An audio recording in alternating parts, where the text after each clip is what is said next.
ಮಾಡಿ ದಿಕ್ಕರು ಮಾಡಿ ಈಗ ಬಾಳೆ ರಾಂಗೋ ರಾಂಗೋ ಅಮ್ಮ ಅವ್ನು ಸ್ವಲ್ಪ ಅವನೇ ಓದ್ನು ಹೋಗು ಬಾ ರಾಂಗವ ಇವ್ರು ಏನು ಗೊತ್ತಿಲ್ದವೆ ಹುಡುಗರು ಬಿಂದ ಆಗ್ಬಿಡ್ತಾವೆ ರಾಂಗ್ ಹೋಗು ಅವ್ನು ನೋಡ್ತೀನಿ ನನ್ನ ಮಗ ಬರವಲ್ಲ ಒಟ್ಟು ಅವ್ನಲ್ಲೇ ಇದ್ದು ಸಾಕು ಇಶಾನ್ ಬಿಟ್ಟ ಇಶಾನೇ ಕರೆಕ್ಟ್ ಮಾಡ್ತಾರ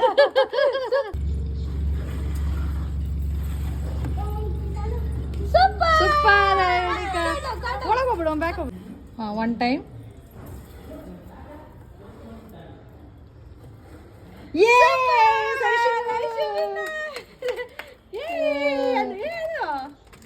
ಲೈನಿಂದ ಅವ್ನು ಕರೆಕ್ಟ್ ಮಾಡ್ತಾನೆ 2-3 ಸಲ ಮಾಡಿದ ಸತಿ ಹೌದು ಅವನೇ ಕರೆಕ್ಟ್ ಮಾಡೋದು 3 ಸಲ